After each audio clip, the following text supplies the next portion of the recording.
Hi, welcome you to the Intervention Convention for Group 6, and we're going to start off by talking about our PowerPoint, which was on immunizations, and Alicia will give us a little background on that. Okay, so immunizations against childhood diseases save millions of children's lives each year. A little background info on it. Nearly 200 years ago, it came in, and a scientist discovered immunizations, and now today there's about 16 vaccines children get by the time they are 16 or 18 years old. Okay, so I took on Immunization Challenge 1, talking about the misinformation that's out there about whether or not you should immunize your children. There's a lot of inaccurate claims out there and myths about whether or not they're safe for kids. And a lot of people will believe what they're hearing without actually checking to see if it's accurate.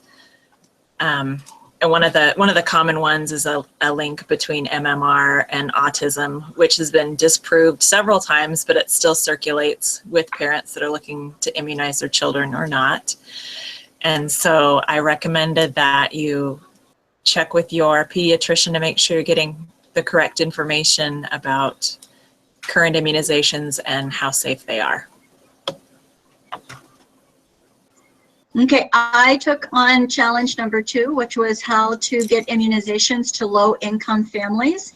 And one of the things that they said was that to open up more clinics in drugstores, because clinics and doctors' offices may leave the areas that are low income, but the drugstores usually stay. So to have like more minute clinics so that kids can get the immunizations there.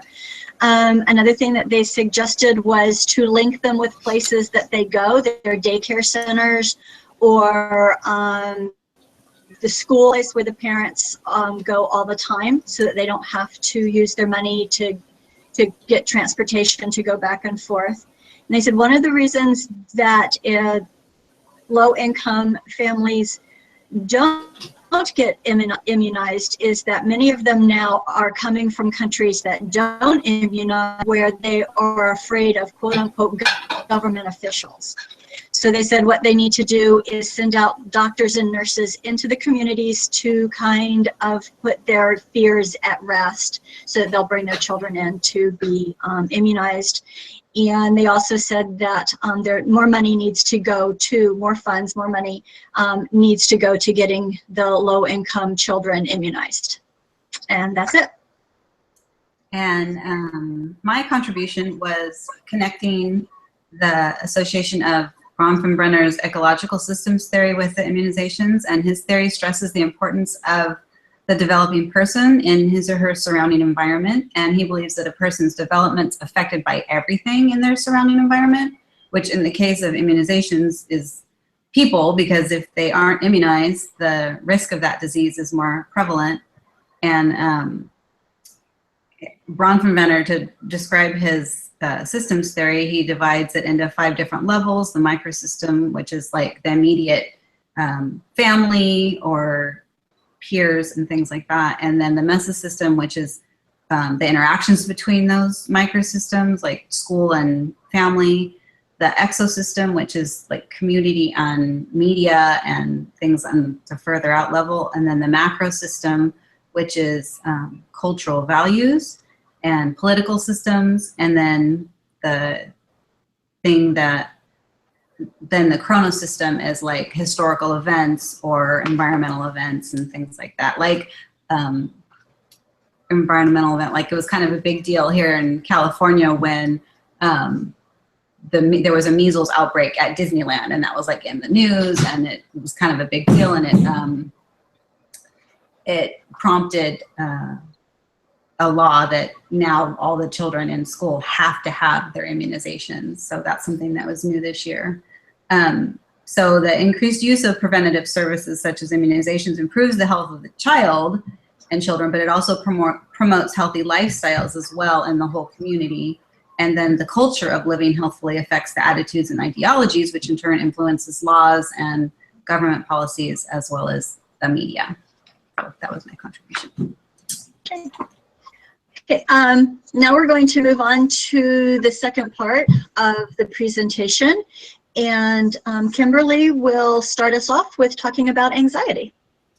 Yes, mine risk was anxiety, and there's different kind of types that present themselves. The age group that I worked with was 2 to 5. That was, but it's something that actually obviously happens in all age groups. But I'm going to focus on the 2 to 5 age. And at parents.com, there was a article about when to worry about your child's worries. And it describes lots of different types of anxiety. There's separation anxiety, or just kind of a generalized anxiety, or specific phobias, or OCD, which is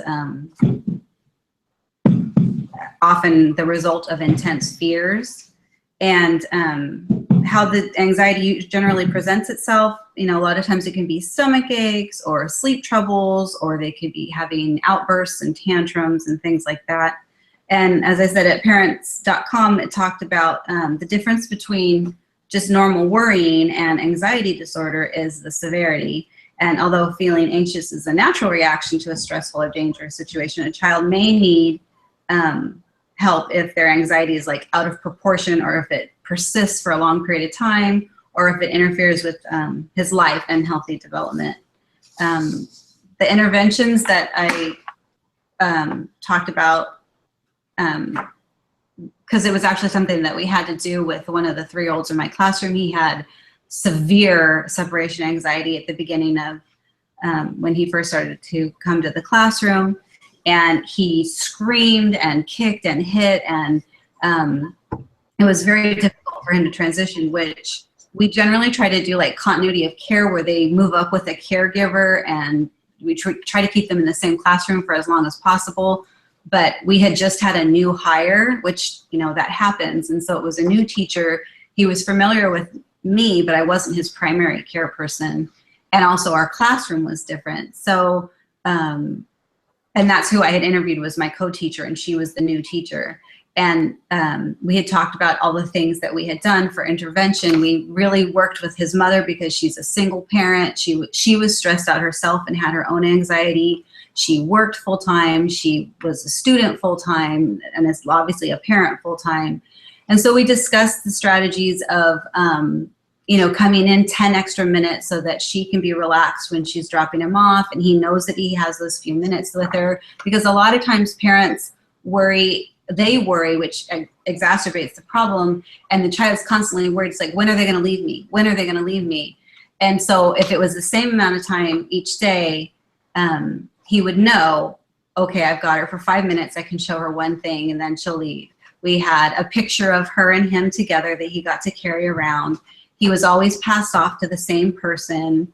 And then another thing that we had talked about was, and that we try to do regularly with lots of different issues, is kind of like a mindfulness of being present, and verbal mapping, and describing the kind of describing what's happening at the time, very deliberately, and being calm ourselves. And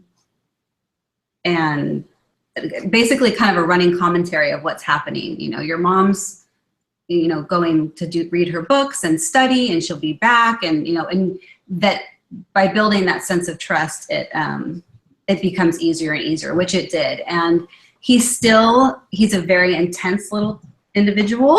And so he has his moments of anxiety, but I think that by giving him these skills of calming himself down, like I think that it makes me think of like Vygotsky, and when you are giving him these words and doing that verbal mapping and describing to him what happens, and having him be aware of his senses and being mindful, that those are the skills that he can take with him if he continues to have anxiety into adulthood, and he can self-talk and eventually keep those words in his own mind. So let's see, was that all yeah, and I think that's about it. And it did work, and it continues to work. Thanks, Kimberly. We had a young man in one of my classes that had the same thing. When his mom left, he would completely melt down. And we read a book to him called Hand Kisses. And what it is it's a mom leaving, and what she does is she draws a heart in his hand. Is that the little raccoon? Yes, or a porcupine or something. And that really worked. As long as he had his heart on we would draw that thing at least 3 times a day. But it really worked. It's interesting what will work with children when they have that separation anxiety. Yeah, I think it's routine. Okay. Yeah. All right. Christy, on bullying, you are next. Okay. So bullying was one of the interventions that I picked because I have a nephew who's a teenager, and he actually tried to commit suicide last month because he's been bullied so much. And it got me thinking, why does it happen? What can we do about it? And I do work at an elementary school, and we put a lot of emphasis on anti-bullying curriculum and stuff. So one of the interventions was to educate as early as you can. They said even preschool age is not too young to teach what bullying is, how to identify it, and how to not be a bully. And along with that education is that it's a continuing process, that you aren't teaching at one time, but it's a constant, even a weekly curriculum about bullying prevention. Another suggestion was to have peer support, teaching students how to stand up for each other, how to stand up to bullies or to get help from adults. They suggested mentoring programs. Maybe if there's a child that successfully stood up to a bully, they could help other children through it as well. And they also touched on the ecological systems from Bronfenbrenner, that you get all the systems around the child involved: parents, teachers, family, counselors. Everyone who's around the child should be involved in helping. And then it broke down to different interventions put in place at the school level, at a classroom level, and then as individuals. So at the school level, they said teachers, administrators, school staff, parents should all be educated about what bullying looks like, what those behaviors are, how you should respond to it, and what resources are available, such as this is the counselor you want to talk to. When we started implementing it at our school, we run into it on the playground. And so they introduced all of the recess supervisors. So all the kids knew who we were and who a safe person to talk to was. Another suggestion was to make sure there's always supervision in the cafeteria, hallways, and bathrooms of students, because that's where most of the bullying behavior occurs, as well as on the playground. Make sure there was communication around the school about any bullying issues there were, so that all the staff that needed to be aware of it was aware of it. Create an inclusive environment of the school so everyone is included and have no tolerance for bullying. And to encourage the kids to report it when it does happen and feel that they can be safe to do that. So at the classroom level, have a weekly curriculum that promotes kindness, communication, cooperation, and friendship. Have class rules against bullying and make sure the rules are brief and clear, such as no bullying at school, be nice to each other, that kind of thing. The teacher should respond immediately to aggressive behavior and make sure that they have ongoing communication with parents, that it's not just a one-time email or phone call, but this is how we're handling this on an ongoing level. And then at the individual level, it was one-on-one interventions with a person who bullied or a victim of bullying.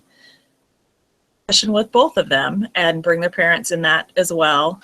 With the bully, you'd want to let them know the behavior's not acceptable, some of the consequences. And with the victim, you'd want to reassure them and help them get a support system in place.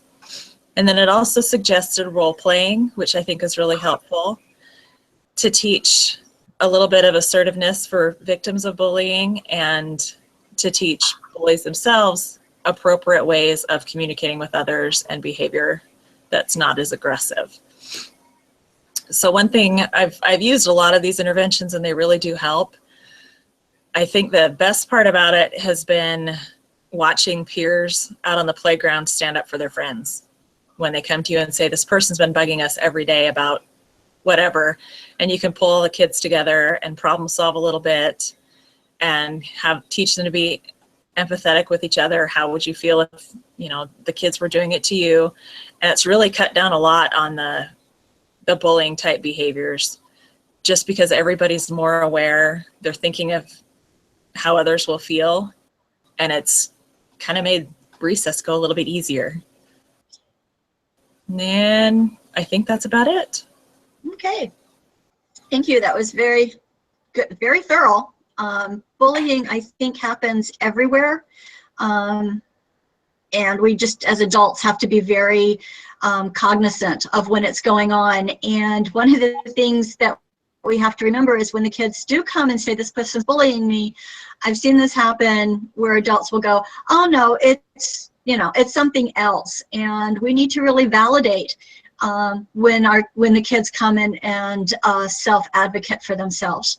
Okay, Alicia, you have depression. Okay.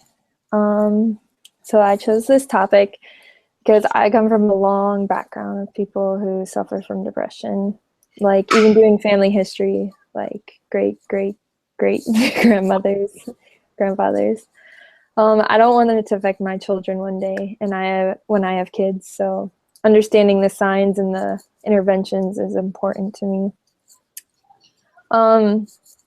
According to the kidshealth.org, depression in children does not have one specific cause, but rather a number of biological, psychological, and environmental risk factors that are a part of its development.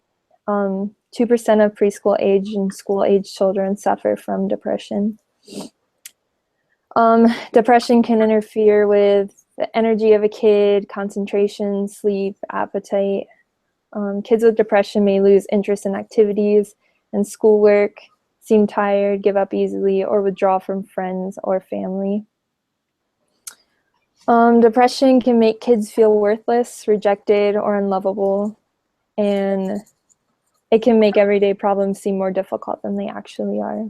Personally, growing up, my brother had depression starting from a very young age. I remember him always thinking negative, not ever being excited about really anything. It's really hard when you're a child because everything should be like new and exciting. So I was kind of sad to see growing up. The interventions that I thought about and researched was CBT, which stands for Cognitive Behavioral Therapy. And this type of therapy is commonly used with children suffering from depression, and it focuses on developing coping strategies while targeting and solving main problems, all while getting rid of bad patterns or habits, such as those negative thoughts and sadness. The other one is IPT, which is interpersonal therapy.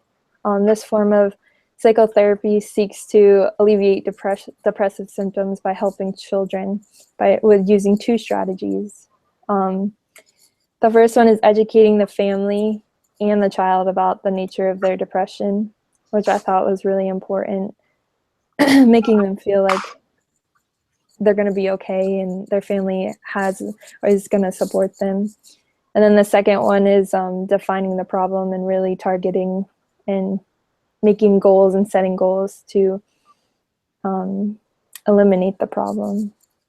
Once a child with depression is receiving treatment, family members can promote good mental health by gently encouraging him or her to have a healthy lifestyle.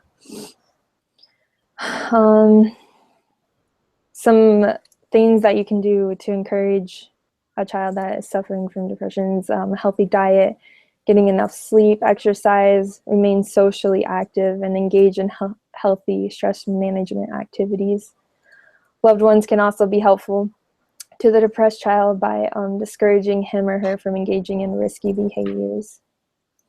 Then, of course, there's medication, but usually parents use this as a last resort because of all the side effects as it causes. Asking my mom about how she treated my brother way back when and how she felt about her choice later on is interesting to me. She chose to send him to therapy for several years. There is no improvement really with him. And if there was, he was faking it just so he could get out of his therapy sessions. But my parents never treated him with medicine. I think they're regretting it now because he's still very depressed. And I thought if they did that, he might be different today. After researching and understanding this more and the interventions, if my kids ever were depressed, I think I would definitely turn to therapy, the ones I've talked about. And if that wasn't working, then I would use medicine. Okay. Thanks. That was very interesting. Depression in young children, I think, is something that's just coming to the forefront. I think people used to think, oh, children can't be depressed because they don't have any worry in their lives. I think it was people misunderstood what depression was. And so thank you for sharing your personal story. Okay, I'm up next. So my risk or topic was the impact of social media on young children. And children are turning to getting on the computer at a younger and younger age. And one of the risks on that is that they are being exposed to ideas and images that their 2 to 5 year old brain is not ready to comprehend, is not to process. And another problem is that on their health, because now instead of wanting to go out and play with their friends, they will stay at home and play on their computer with their virtual friend. And we actually now have children who know how to work a computer before they even know how to read. And so now when we're trying to teach them how to read, they're finding books are boring, or school is boring. They want to be entertained all the time, and you can't entertain all the time. Another thing that happens when children are exposed to too much screen time is, especially at an early age, is it can cause aggression and impulsive behavior. I started asking myself, how many of my students that are coming through that have been diagnosed with either ADHD or some sort of, and I have 2 ADHD kids, so I know ADHD really exists, but how much of that is behavior that they're learning because their parents have put them in front of the computer as a babysitter and said, okay, here you go, play this game or watch this movie, and the parents are not monitoring what their children are seeing and how it is affecting their behavior. So I got this from, hold on, no, it went off.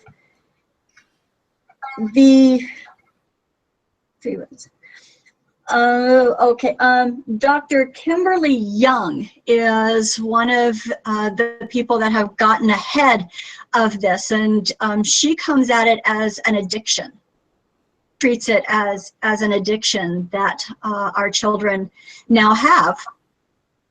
And so one of the strengths that she said was that parents need to become aware of the dangers that they are putting their children in when they're using the computer. Instead of just reading them a book, they're plopping them in front of the computer. And that they need to be strong and set limits. And even when the children scream and yell and balk at it, that they just need to stand strong and say, no, this is your computer time, this is how much computer time you're going to have, and to put restrictions on the computer. I know in our home, the computer goes off automatically at 11:30. It goes off at 11:30. And then you have to, if you want it to go longer, my husband has a special code that he comes in and puts in. So that way I get to study a little bit longer. But the kids' computers go off at 11:30. And another thing that we do is that we have a computer room. Everybody's computer is in the computer room. And if you listen, you can probably hear my son because he's on his computer right now. But his computer's in that room. Most of the time, my computer's in that room. My husband, anytime anybody's working on the computer, it is in that room, and the doors to always stay open so that we can see what is on the screens at all times. Dr. Young said she says, do not use digital devices as babysitters, and to educate your child as they get older on being a responsible on the computer. And look at how the internet has impacted your family. Earlier this year, we did an intervention where for 30 days, we did not turn on our devices.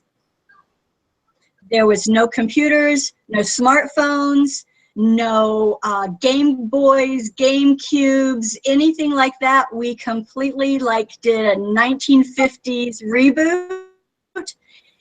Thought my kids were going to lose their mind the first 3 days. Thought I was going to lose my mind the first 3 days because my kids were losing their mind.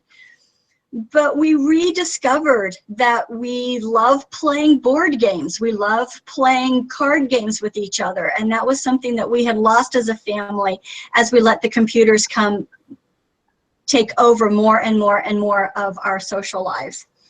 And it says, encourage your child to do other things outside. So get them involved in sports. Get them involved in after-school activities. Make their downtime be on the computers. Find something that they like to do and get them enrolled in it. And it says avoid using multiple devices. So don't always have a device ready on hand. And things like if you have a smartphone, then maybe you don't need a tablet. If you have a tablet, maybe you don't need a laptop computer. Try to keep as many of your devices down, the number of your devices down. I know one of my pet peeves is when I go to the grocery store or just out shopping, and the little kid gets fussy, and the first thing is her or his mom does is to hand them the smartphone and say, here, play. And it's like, no, because the grocery store and the stores are the best place to educate your kids.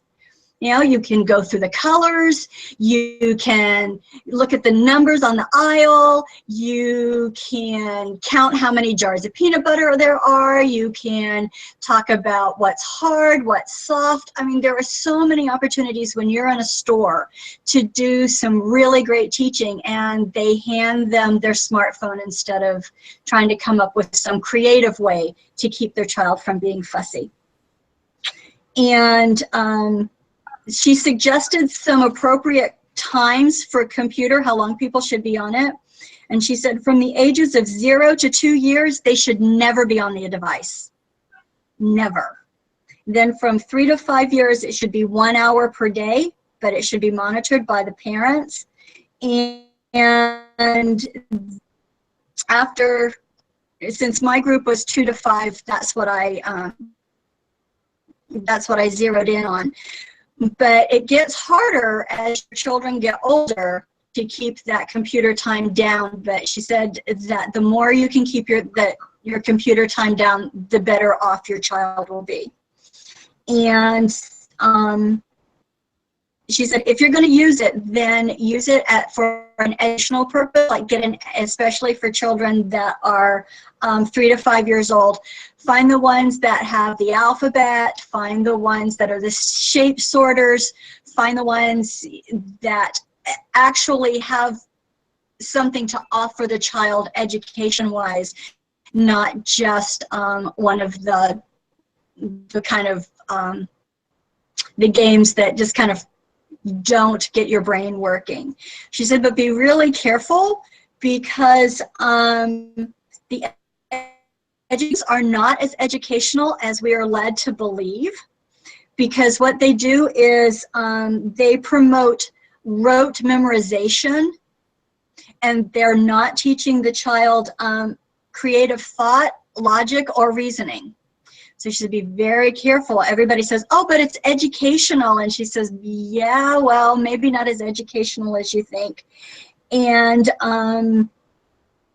so that's all that I have on this, but I do know that we are becoming quite a gadgety civilization or society, and as we are socially, we are getting further and further and further apart because we are texting more. You go out to dinner and you look around the restaurant, and even couples, they're out on a date and they're texting. You know, we're not talking to each other, we're not communicating with each other anymore. And I thought it was kind of interesting. The topics that we picked all play into social media, because bullying happens on social media now, and being a bazillion friends on Facebook is starting to cause especially teenagers to have this anxiety. Nobody likes me because I don't have 5,000 friends on Facebook, and they're becoming very obsessed about it, which is leading to depression. And so I think that can really affect us socially and emotionally if we're not really careful. And I appreciate everything that you guys had to say, and I'll turn it over to Kimberly for our 2-minute summation. Okay, thank you, Carolyn. Carolyn, I have a question for you. Did those screen times, did that include television? Yeah. Yeah, so it was, yeah. I mean, it's television's kind of gone the wayside, but it still is there. And so I wonder if people remember that that's also screen time in addition to computer, or if they look at computers more as, like you said, educational, so they don't count it or something like that. Right. No, it's just screen time. It's numbing our children's brains, and we don't even see it happening. It's very sneaky that way. Okay, so let me see if I can get this summary together. Hey, hold on a second, Kim. Before you do that, we're supposed to go over our interviews that we did with people. Oh, okay. Hold on. Let me read it here. Share highlights from the domain interviews you conducted with caregivers during lesson 11. Okay, for myself, I'll go ahead. I guess I'll go first because I was the first. Okay. Like I had mentioned in my, I mean, do you guys mind if I go first? Sorry, I didn't mean to. No, go ahead. Like I had mentioned when I had talked about my the anxiety, the people that I interviewed were the people that I worked with, and the one was it was really interesting to me because the one person that I interviewed she's just brand new this semester, and so it was interesting to get her observations, because although she's been in the line of work you know, with young children for a long time, it was new to this environment, which is a lab school, and it's kind of a different type environment. And then I also interviewed another teacher who I had worked with previously, and we also we have the same ages but in a different classroom.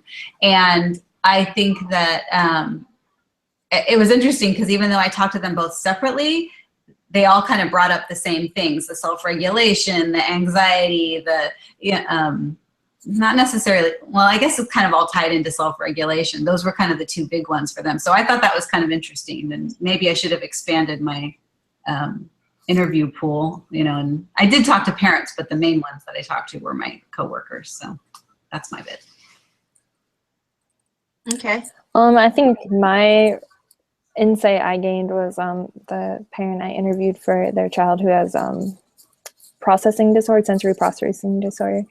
And like, she basically said that if she like reads books to her, she sees such like focus and like like she just can't even describe it, how much like this child could focus when she reads books. So I thought that was a really neat intervention that she described to me, and definitely one to consider with children with processing disorders, how they can focus and use their imagination as their parents read to them. For my interviews, I interviewed a mother and a father to see if of the same child, and I was surprised to see that the mom saw as a risk wasn't the same thing as the dad saw as the risks. One of the very interesting risks that the mother brought up was the over-sexualizing of children. They have a 5-year-old. And what brought that on was that she went to Target to purchase just some underwear for her 5-year-old daughter. And all she could find was bikini underwear.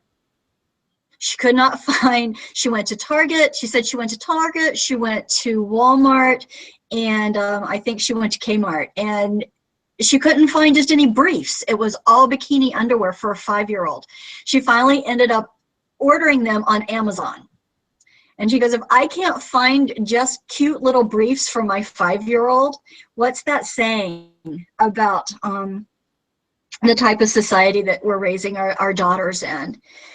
But the thing that, one of the things that the father was really concerned about was injury, crashes, because I guess it's because he takes their daughter out for bicycling. So we had the mom who goes shopping and the dad that does the bicycling, and both of them saw risks from a totally different point of view.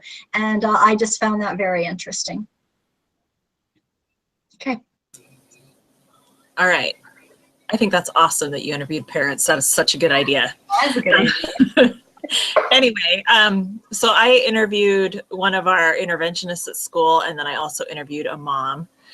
And it was the mom I interviewed has a 14 and a 12-year-old, I think. Anyway, and a toddler. And so she spoke about her toddler, but a lot of changes have happened since she had her first 2 kids to the time that she had her youngest, in the safety area for childproofing, car seats, and that the advances that have happened just over those few years between her kids have been huge. My youngest is the same age as one of hers, but my oldest is about 5 years older. And when mine were babies, we didn't have all of those things, and there weren't that many precautions. So it was really interesting to see how the industry has really helped to make home a safer place for kids. And then our intervention specialist that I talked to was our speech pathologist. And she worked with my oldest son when he was younger. But one of the things she talked about was how she uses her speech therapy to help these kids that are terribly hard to understand because their speech is so poor. And they'll learn a sound and they'll be using the sound, and the excitement that they have when somebody finally understands what they're trying to get across. That just was really exciting to me, especially since I saw it a little bit with my oldest son. So those interventions really work. Okay, Kimberly, now I think you can do the 2-minute. Thanks for reminding us of doing that, though, Christy. Thanks for that. Okay, so I think that the things that we discussed, and then all the risks that we discussed, the depression, impact of social media on and anxiety and bullying, that we all discovered that in the interventions that parents are a big part of all of those interventions. And a lot of it is because they are the ones that make the big decisions. Like Alicia said, it's like, well, do I medicate, or do we do therapy, or maybe they have to be the ones to implement it, or by consciously making choices or boundaries for their children, or and then second to that is educators, and in both of those cases, those are the individuals that spend the most amount of time with the child, and so it's without a doubt important that relationships and the interactions between those relationships, like the Bronfenbrenner's ecological theory, the mesosystem, the interaction between those is crucial.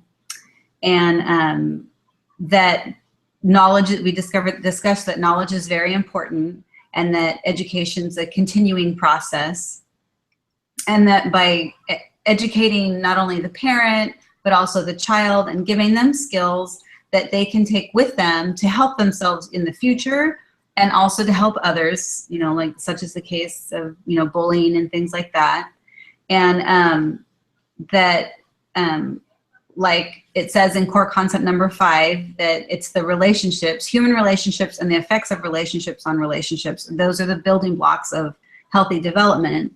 And that it's important for those relationships to be on the same page and to be in tune with each other and with the child. And that and in this core concept, it says that most successful interventions, whether they're primarily preventative or therapeutic, they're based on facilitating that relationship and helping the child and the caregiver learn to adapt successfully to each other's individuality. And that these things, this is what lends itself to fostering optimal development. And another key point that was brought up is that the technology that's happening now, that it inhibits those important relationships, and it hinders self-regulation skills as well. And I believe that was a lot of great information that we shared, and I appreciate all the hard work that everybody put into it. Thank you very much. Does anybody have anything else they'd like to say before Alicia stops recording?